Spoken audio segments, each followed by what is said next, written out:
The Human Optimization Podcast is proudly brought to you by Vicon Supplements, where quality meets sustainability. Vicon's all-natural supplements are handcrafted and sustainably produced in Canada, bringing you products that nourish both your well-being and our planet.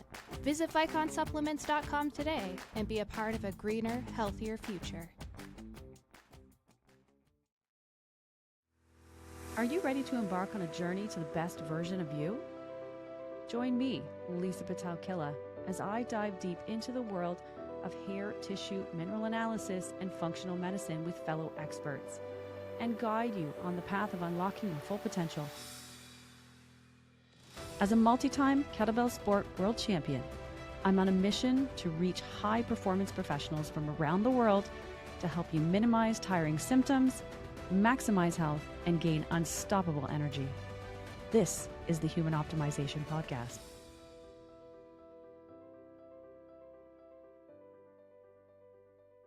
Welcome, everybody, to a brand new episode of the Human Optimization Podcast. I'm super excited to have a guest that has been on before back because he has such amazing information to share. So let me introduce our blank. He is a technologist, entrepreneur, and internationally recognized expert on EMF health and safety. He's the CEO of Shield Your Body. If you haven't been on that website yet, you need to get on there now. The world's largest store for science-backed EMF protection products, helping hundreds of thousands of customers around the world reduce their exposure to radiation from phones, Wi-Fi, and other modern tech. R is the host of the Healthier Tech podcast as well, co-authored the best-selling book Overpowered with his father, renowned EMF scientist Dr. Martin Blank, and more recently, and we're going to touch on this today, released Empowered, and it's ready to hit the stores and shelves September 15th. It's a practical guide to living safely with technology. With degrees from Columbia University and UCLA, R brings both scientific insight and accessible solutions to the global conversation about making technology safer for all of us. Welcome to the show. Thank you so much, Lisa. I really appreciate you having me back. Absolutely. And I can't wait to hear all about the new book. But before we dive into that, for those of you who maybe didn't see the last episode, maybe they did, tell us a little more about you and really your passion about where this new book and even your original book came from. Sure. Well, so Overpowered, and my involvement in this whole space started with Overpowered. So that came out in 2014, but I wrote it with my father in 2012. And for those who don't know, my father was one of the world's leading scientists in this area in terms of the health effects of exposure to electromagnetic radiation, which I'll define in a second. But he had a contract to write a book, and he asked for my help in order to make it accessible. Because unlike so much of what he'd written across his career, this book was supposed to be for regular people to understand and consume and enjoy, not other scientists, not other people nearly as smart as he was. And so I jumped in and wrote that with him. And obviously, I'd been aware of electromagnetic fields my whole life because I knew what my dad did. But I really didn't understand it the way that I ended up understanding it. And it was in the course of writing Overpowered that I realized that these forces, the science is just so incredibly strong. And now 13 years later, it's even stronger. The science is so strong that this stuff is toxic, but the sources of this the sources of these forces are the things that make up all of modern society and the modern economy. So there's no getting rid of them unless you're willing to go back to the life of the 1850s. And so I realized there had to be safer ways for people to engage with the technology around them. I also realized that there weren't that many people out there that could communicate these issues effectively. And so I created what became Shield Your Body to accomplish both goals. Mm-hmm. That is to help people to communicate these issues in a way that regular people can understand, and to provide solutions that make it safer to engage with this technology. Because as I said, these sources are unavoidable. And just quickly before passing back to you, Electromagnetic fields, that's what EMF stands for. Electromagnetic fields, it's a form of energy that's created by the combination of electricity and magnetism. And it exists on this wide spectrum. There's many different kinds of EMF. And one that everyone is familiar with is sunlight. All visible light is a form of this type of radiation. And for billions of years, it's essentially the only form that all life on Earth evolved to exist with and to, in fact, thrive. Human-made forms of EMF were introduced in the late 19th century. And this was from the invention of the light bulb, the power grid to power the light bulb, all the other appliances that came and emerged in order to take advantage of this power grid, and so on and so forth, until we learned that it could be used for wireless communication. So radio, television, radar, obviously now these days, Wi-Fi, cell signals, Bluetooth, all of these are forms of human-made EMF. And these are the forces that we're talking about here. Yeah, absolutely. Well, and I think one of the most interesting parts, and I'll get you to share some of this, but everybody's excited. Oh my gosh, 5G's here. I don't even know what it is now. Maybe we're past that. I'm not sure. But that is the next level of detriment to what we're now facing and some of the issues that we're dealing with as well. Talk a little bit about that. Yeah, well, from my perspective, so 5G is different from 4G. I mean, from an EMF perspective, the big difference between 5G and our earlier technologies like 4G and 3G is just the specific frequency that it uses, right? So, and that's what differentiates the different types of EMF. So visible light exists on this spectrum with certain frequencies. Radio frequency used for wireless communication is different frequencies. So the different forms of EMF are different because they vibrate at different frequencies. And 5G is at a higher frequency than 4G or Wi-Fi or Bluetooth, and much less radio and television. And the thing is that the science seems to be telling us this story that there are no safe frequencies. And none of these frequencies are safer than any of the others when we're talking about the human-made technologies. And so my concern about what's happening now isn't so much the specific frequencies that are in use or are being deployed. It is the number of sources that are being deployed. And so if you're just replacing your 4G cell phone with a 5G cell phone, you still need to be practicing the same precautionary behaviors that we can talk about later. But that's not what 5G really is for. 5G, right? So I said from an EMF perspective, it's just a different frequency. But from a technological infrastructure perspective, it was engineered from the ground up to support an order of magnitude more connections on the network. 4G was getting clogged because there's too many things talking to it. And we're not talking about just cell phones. We're talking about all of these autonomous vehicles because they all need to talk to each other. They're talking to, in many cases, to traffic lights. And the traffic lights are talking back, and it's creating this whole network. You also have all of these wireless smart home devices. And so you're getting another major explosion in the number of these sources in our environment. And that is leading and already and will continue to lead to significant increases in our exposures. Absolutely. Well, and one of the things that I found interesting, and it stuck with me, I knew it when you said it in the last podcast, when you were here with me, and I already knew, but you really brought to light the impact that it had. And that was two things simply. One, holding your cell phone to your head when you're talking on it. Mm-hmm. And two, earbuds. Yes. So, right. So for those of you watching on YouTube, you can see we both have on, right, wired earbuds and headphones. And that was not necessarily an aha moment, but that really brought to light. I was like, wow, right? I'm not doing these things, but just letting the world know how they affect your brain, Yes.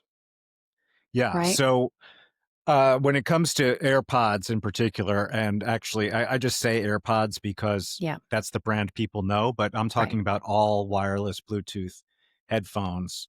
Those are effectively little Wi-Fi routers. Hmm. They're the same frequency. They have less power than Wi-Fi, but they are right next to your. I mean, a part of your body most people probably care about, right? They're right next to your brain. Not only your brain, your eyes, which are very sensitive to these forces.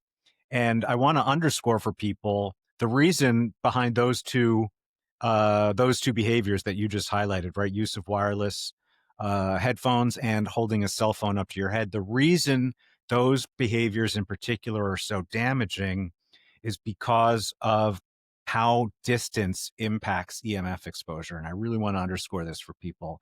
The power of the power of your exposure to EMF radiation diminishes exponentially with distance. So if I take I always forget to have my phone next to me while when I'm being interviewed. I have But mine. I'll mimic. okay, yeah. So if you hold that phone an inch away from your body, right, Hmm. you're getting exposed to a certain amount of radiation. If you then move it to its 2 inches away from your body, you have cut the power of your exposure by 75%. 75%. That's Wow. what the exponential drop in power levels means when it comes to EMF. Conversely, when you are holding a piece of this technology directly against your body, you are getting the maximum possible dose that this device can possibly emit, right? And keep in mind with cell phones, as an example, these things are emitting enough power to be able to communicate over miles because that's where the nearest cell tower may be. If it's right against your head, you are getting a really big blast. I would also say the same thing applies to carrying it in your pocket. It's just when you're actively on a call, your phone is emitting more of this radiation than when it's just in standby mode, but it's still emitting quite a bit of this radiation in standby mode. And with the headphones, also in particular, so you have proximity, you also have duration, right? They tend not to just put their earbuds in for 5 minutes. They tend to put it in for extended periods of time. Hmm. They tend to do it every single day. And so you're talking about extended doses of this stuff that are completely avoidable doses of exposure that really can impact your personal health risk profile. I would also say with products like these headphones, it, some people say, are they more dangerous than cell phones? Are they less dangerous than cell phones? And that isn't the question because you're not using it instead of a cell phone. You're Right. using it in addition to a cell phone, in addition to the Wi-Fi in your home, in addition to your neighbor's Wi-Fi that you can see when you turn on your computer. So it's all additive, which an exposure you would not have were you to switch to wired headphones. Yeah, absolutely. And I have a question. What about the ones that they're wireless, but they have a wire connecting the two? A lot If of they're people wear those wireless, ones too. it's the same. I mean, I Same haven't across the tested every board. single, but it's the Yeah, yeah. same. Yeah. Yep. So That's when what I it comes to figured. Bluetooth, there's three standards, Hmm. 1, 2, and 3, and they differ in power level. And I forget the specific numbers, but I think one is designed to communicate over 10 feet. Hmm. One is designed to communicate over something like 50 feet, and the other is over 150 feet. Mm. And so the difference would be between those three. Apple AirPods are the highest power standard. Oh, okay. So I do have, so first off, I think there are a lot of EMF products out there Hmm. that might not be what they say they are. That's correct. Even the ones that are often aren't. And so this is kind of what one of the key goals of Empowered is to explain this to people and to empower them with the correct knowledge to be able to evaluate these types of products for themselves. So there's whole classes of products on the market that really quite literally do nothing. My goodness. And it's because, hey, I mean, you're in not exactly similar space, but you're in a space where a lot of companies sell things that don't do what they say. And with EMF, it's even harder, I would say, because it's complicated right off the bat. Just people just get intimidated by the term. And the add to that, it's completely invisible, odorless. You just, there's no way of sensing it unless you're one of these people who have extreme sensitivity.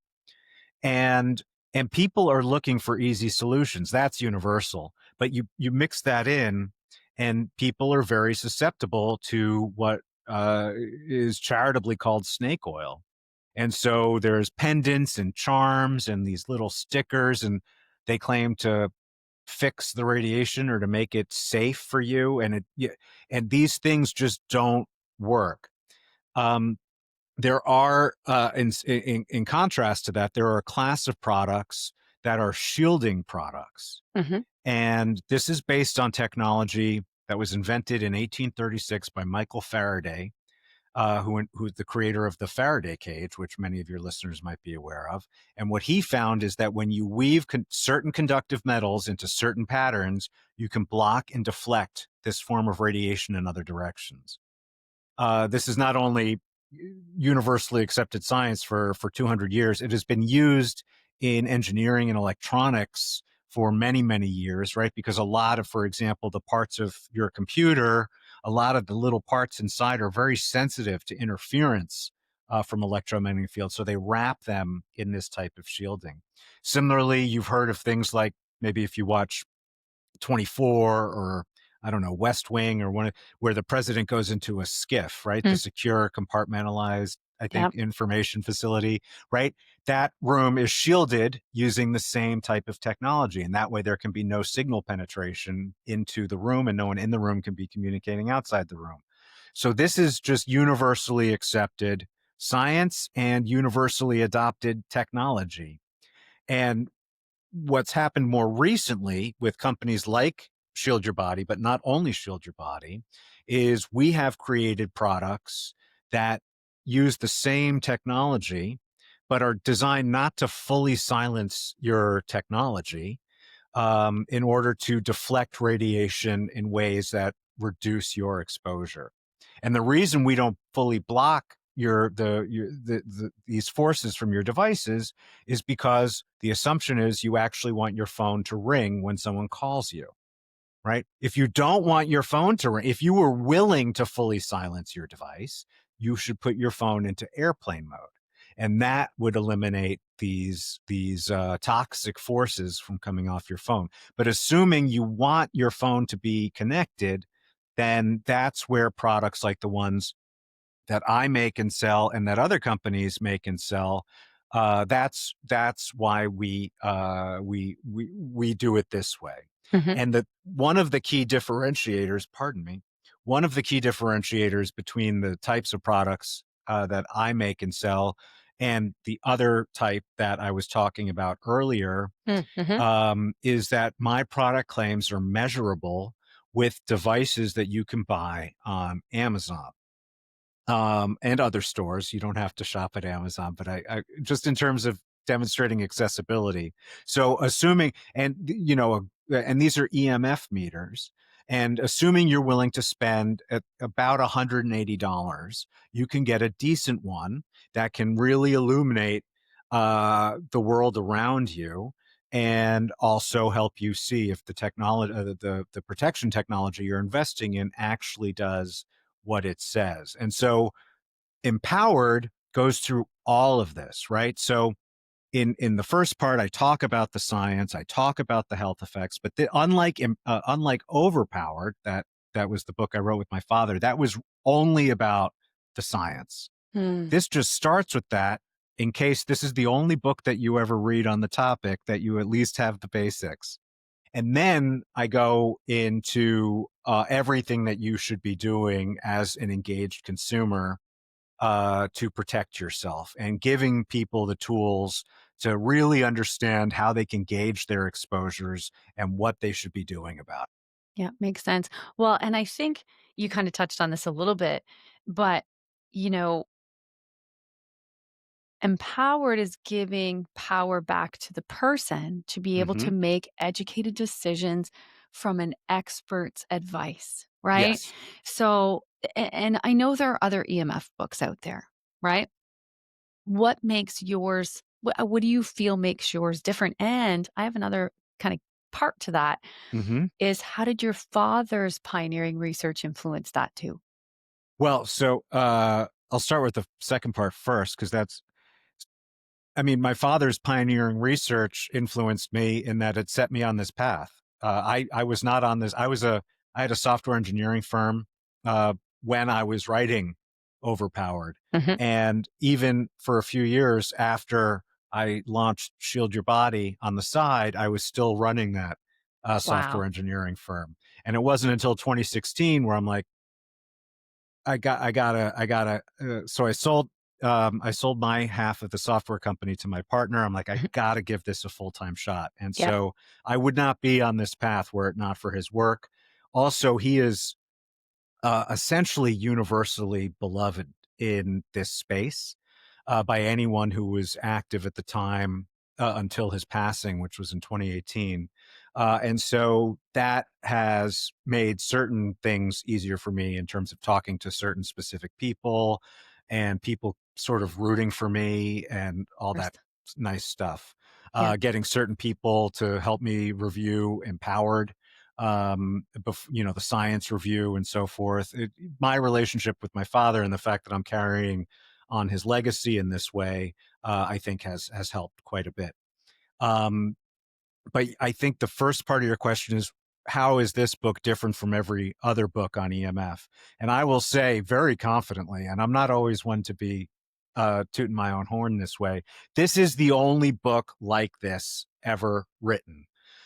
In that, it's a consumer guide, first of all, first and foremost. I said it begins with the science, but the whole purpose of this book is to help people be smarter consumers, knowing when they should consider EMF protection, uh, which types of protection they should seek based on their specific needs, Hmm. and then how to actually use it correctly. Because if you use some of these stuff incorrectly, it can actually make things a lot worse. And how to know that it's actually working. And you don't need to follow the product recommendations from the book, because I also provide the tools for you to evaluate product claims on your own. One of the reasons that this has never been done before, I believe, is because generally the people with the knowledge of this type of knowledge don't like to be seen endorsing products. Whereas Right. I am an entrepreneur first and foremost, and it is my job, quite literally, to be explaining products to people. Secondly, and this has actually changed since the last time we talked. The last time you were kind enough to have me on your show, I only sold the products that I make. Mm. And now I still make my own products, but I realized that there were a whole bunch, we were getting customers and we couldn't solve their problems for them.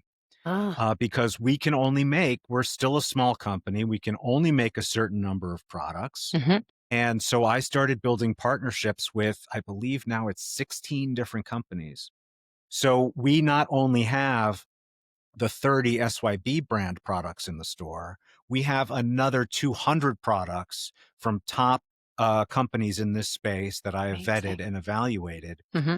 And so we offer now what is a huge catalog of real products that really work, and none of my competitors are really in that same position, right? If one of competitor X were to write this book, they would want to write about their own products, and that's going to be certain limited in scope, because no company makes no company in this space makes 200, 300 products to solve Right. every problem. Yeah. And so it is the only consumer guide out there, and it is based on real world experience of working with customers, explaining these products to people, explaining the issues to people, real support tickets that we've answered at Shield Your Body. More than that, I would throw on, and I appreciate you letting me run on in this answer because I No. believe very strongly in this. More than that, not only do I explain all of these products, there is a very large section on understanding what types of behavioral changes people should make Mm, before even thinking about investing in these products. So not only do I explain the products and which ones work and which ones don't and how to tell the difference and all this kind of stuff, but I start by really emphasizing the behavioral changes and giving clear illustrations about how to relate it to and use your phone, mhm. what you should be doing in your bedroom, what you should be doing in your office or home office, and really getting into detail about the behavioral changes and the types of impact that those would have. And then also, it includes the summary of the science. That is the kind of thing that you can get elsewhere. Though in my personal opinion, most people do not write as clearly as I do when trying to communicate these types of issues to regular consumers. Yeah. Well, and it's so important the way that you're educating, right? It's so important to be able to make that digestible and easy to understand and easy to action as Yes. well, right? That's it's just I mean, I guess that's why it's a guide, right? It's leading you to the path of what you're looking for, what you're doing. I want to touch on one thing because, you know, I'm sorry if I didn't mean to yeah. get you. A lot of the EMF books, including Overpowered, Mhm. um, are problem focused, Mm. and Empowered is centered around solutions and giving people the knowledge that they can actually use, not just to freak out about this stuff, not just to call their congressman or donate to a good organization, but to actually implement the change in their lives that would have immediate impact. That's amazing. Well, so going back, one of the ones I wanted to talk about was some of the safety standards. Do you feel Hmm. like some of those now need to maybe be updated with some of Most these new, certainly. right? With some of these Yeah. new releases? I just feel like some of them are outdated. Yeah. And there's a chapter on this as well. So, so a lot of people will be, because everyone knows that cell phone radiation is theoretically regulated, and they know that it's regulated because they feel like EMF needs to be regulated. So they sort of assume that EMF emissions in general are regulated, and that is not the case, right? So cell phone radiation is regulated. Hmm. Power line regulation is not. So there's no limit set to how much radiation the power line, or if there's a transformer in front of your house, how much that transformer is emitting. There's no housing planning standards, right? The building inspector doesn't come in to measure how your house was wired and if it's leading to major emissions. Cars, there are no EMF emission standards for cars, and this becomes increasingly important, not just with the switch to electric vehicles, but just with the amount of wireless technology that's being embedded in all modern vehicles. And so there's huge swaths of our lives where this stuff is not regulated at all.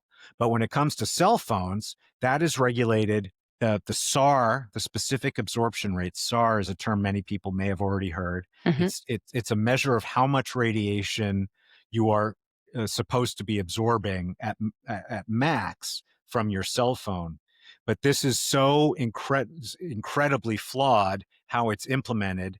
I won't go into detail about that because people can read the book where I really dive into the flaws about how SAR is implemented. But in terms of the standard itself, it was defined in 1996, where our entire wireless world was completely different. I mean, I didn't have a I didn't even have, wait, no, I had my first cell phone in 1996, but I certainly didn't have Wi-Fi running at my home or at my job.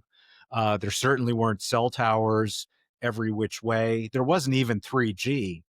And so the entire world of wireless has completely changed, but these standards are based in old technology. And again, 1996. And there are pushes to revise those standards. Unfortunately, and there's a paper, I forget what year, I believe it was 2016, from Harvard, um, that that explains how the FCC, the Federal Communications Commission, is literally, and this is the term they use, a captured agency.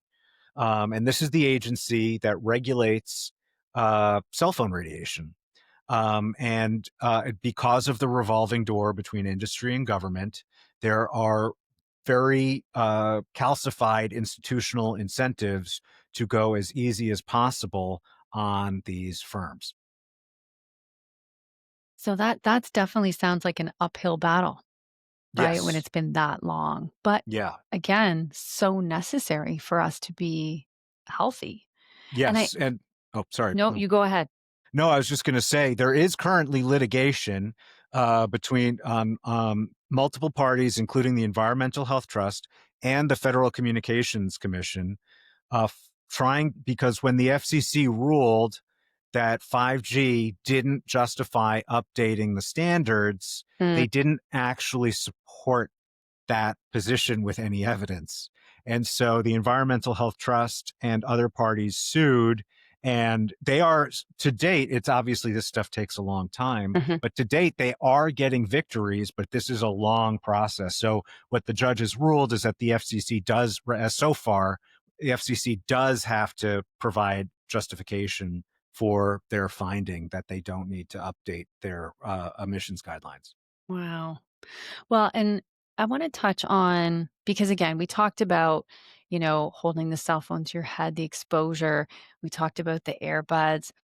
I really wanted to kind of dive into though is the impact, the physical impact, whether that is sleep, productivity, mood, right? Some of the things that this exposure brings to the table for the people watching and listening, how it's affecting their life, and they might not even realize it.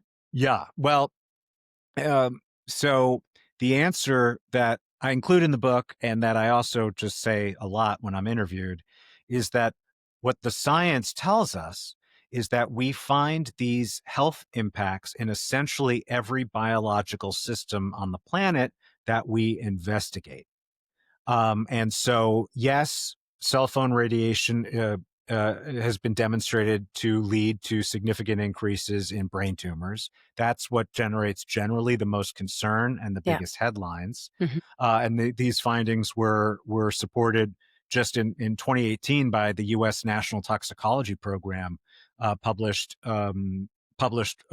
long term results from a long term study into this very question. Mhm. But it's not just brain tumors, right? That's the part I'm trying to say. It's first off, it's multiple types of cancer, right? So there's links between this type of radiation and leukemia and Mhm. melanoma and bone cancer and just essentially, like I said, prostate cancer, colorectal cancer. I mean, I could just go on and on. Again, it's not only is it not just brain tumors, and not only is it not just all kinds of cancers. We find it in, as you said, sleep disruption, anxiety, depression, neurodegenerative diseases like Alzheimer's and Lou Gehrig's disease. And it's not just in humans, right? So that's what I was saying with every biological system where we investigate. So we see the links to disruptions in bird populations, disruptions in avian migratory patterns. We see it with links to colony collapse disorder in bees. We see it disruption to sea life, anything that relies on magnetoception, which is an animal's use of Earth's magnetic field for navigation. They are really harmed by this. But again, we see it in plant life and in tree life. Um, we see it in essentially every biological system we investigate. Now, I am not citing studies here, and I would encourage people who are interested to either purchase Overpowered Empowered and read chapter 2, or purchase Overpowered and read the whole darn thing, because that's what Yep, the whole book is that's the about. science. Yep. Yeah. But I will highlight a couple of specific scientists and studies. So, for example, more recently, the links to voltage-gated calcium channels has has um, has become very strong, and a lot of the people in the EMF world like talking about that, and I do talk about it in the book. Um, but I like starting with one other set of research, because I feel that for a lot of consumers, it really hits more strongly. Hmm. And this is work that goes back to the 1990s. Doctors Henry Lai and Narendra Singh, I believe from the University of Washington, were demonstrated, and at this time, their work is into cordless phones, because that's what people were using back then. But it has since been replicated, not only their work, but with cell phone frequencies as well. And what they found is that even short exposures to legally permissible levels of radiation from common devices, and when I say short term exposures, I'm talking about 15 minutes, led to increased incidence of strand breaks of DNA. And what strand breaks are, that, DNA is constructed of two strands of DNA. It's a double helix of DNA. And so these two strands, if one of them breaks, it is called a single strand break. If both of them break, it is a double strand.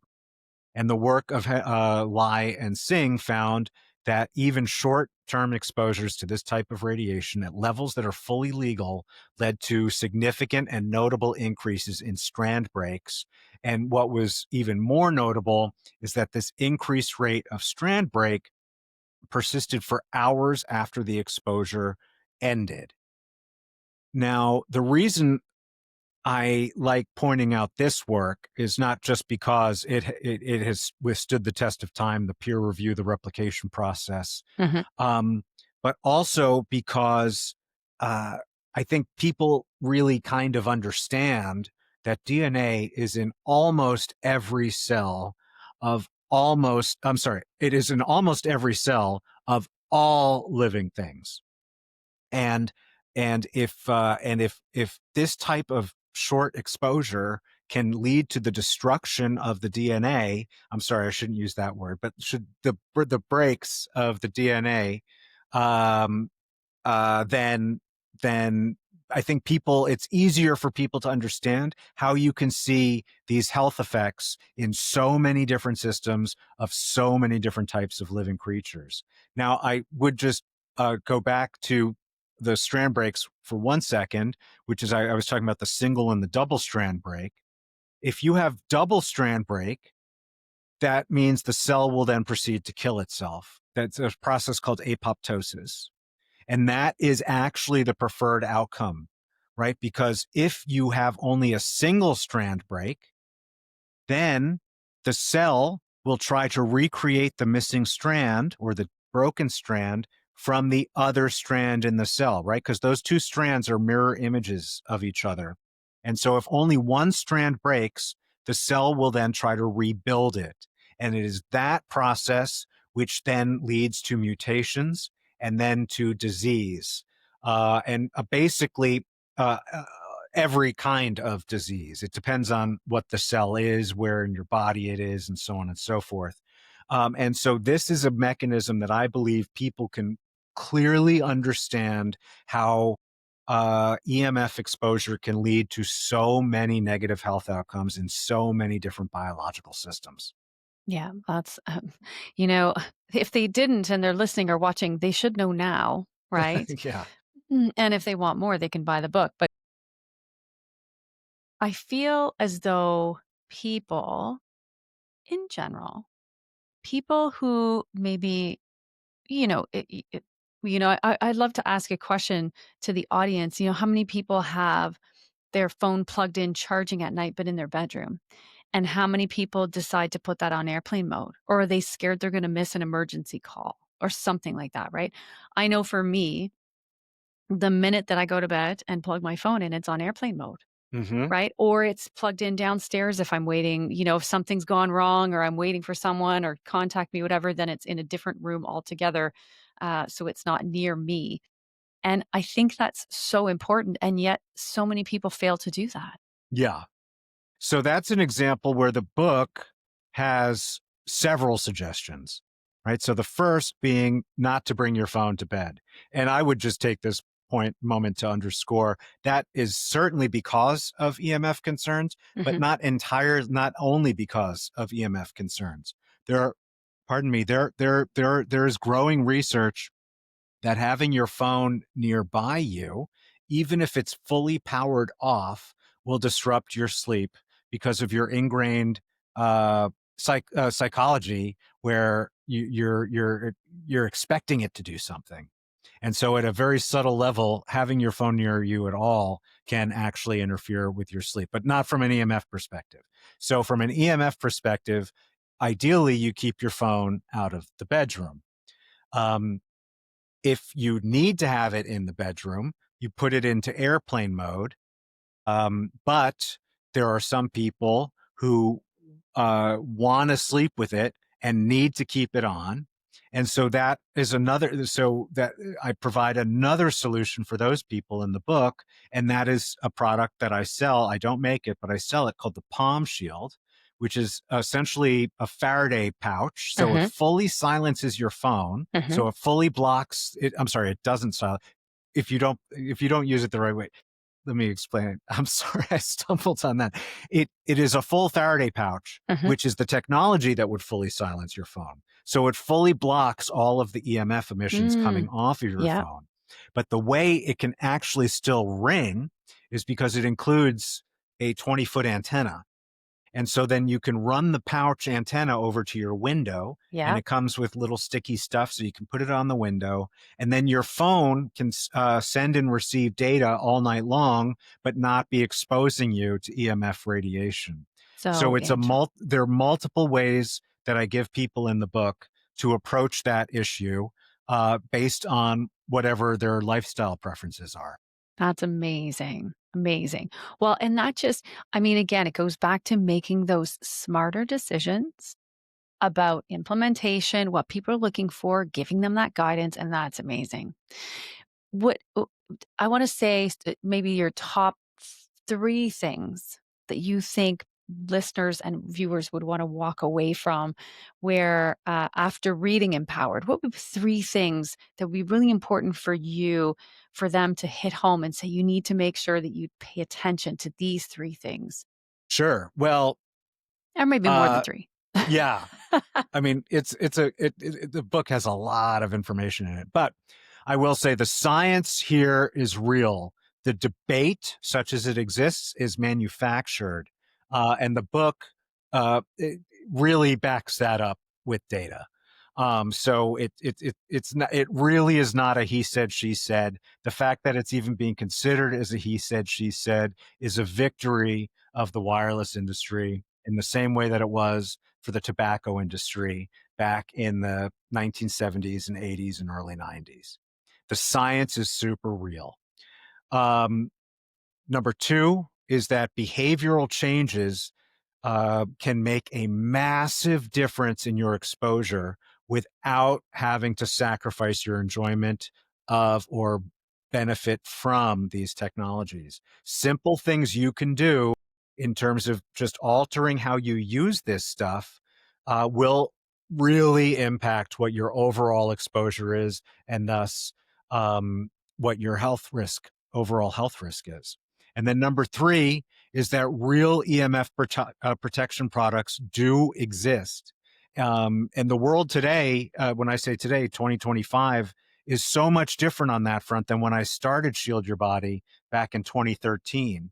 There were some companies that were doing this back then, but the breadth of options that are out there today, I mean, you have stylish clothing now. We have Mm. really nice clothing in the Shield Your Body store that did not exist back in 2013. It barely existed back in 2020. So the world of protection, there are really good options out there that can fit into your lifestyle, but you need to really learn what type of protection, what type of protection really works Mm-hmm. versus the stuff that's just selling promises, Right. and then how to prioritize, what you should actually be investing in versus things that may work but won't help you that much in your real world of how you relate to technology. Yeah, absolutely. Well, and I think it's so important for people to recognize this, to understand it, because we're not going to be able, unfortunately, this is our world that we live in, right? And so all we can do to keep ourselves again as healthy as possible is to be able to use the information to be able to mitigate the risks, as you mentioned, and again, affect our health in a very positive way. Yes, thank Yeah. you. Yeah. Yeah, absolutely. Well, so I'm excited. So September 15th is the Yes. big day. That's Yes. so it's good around the corner. Yes. Yeah, and I would Right? say to anyone listening to this, there will be very special pricing available Ooh. for the first 7 days that Okay. it is up. So anyone who signs up for the wait list will get notified as soon as it launches. But also, if you just are hearing this in September 15th or 16th, if you go to Amazon and look for Empowered, um, there will be launch pricing on the Kindle version, the paperback, and the hardcover. All three Amazing. come out on the same day, and it'll be, for those first 7 days, it'll be the lowest price that this book is ever going to be. Amazing. Okay. So we're going to have all the links in the description, but to give you a little bit here, you can actually get a free chapter from Mm. Empowered if you visit shieldyourbody.com/empowered.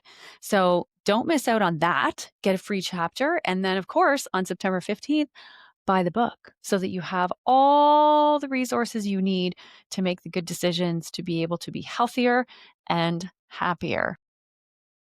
R, thank you so much for being on the show. This was great. And I Thank you. can't wait to read the whole thing. Excellent. Yeah, no, thank you so much. Well, I appreciate you very much having me back and helping me spread Absolutely. the word about him. Well, you know what? That's what we're here to do, is spread the word about amazing work from experts like yourself. And so for those of you watching on YouTube, make sure you follow my channel. There's a brand new episode every 2 weeks, and give this one a thumbs up. If you're listening on your favorite podcast host, make sure you give this episode a like. And yeah, our thanks for joining us, and I will see you all next time. Thanks for joining us today on the Human Optimization Podcast. Episode technical production is by Grace Sylvester and guest booking by Stu Tate. Want to learn more?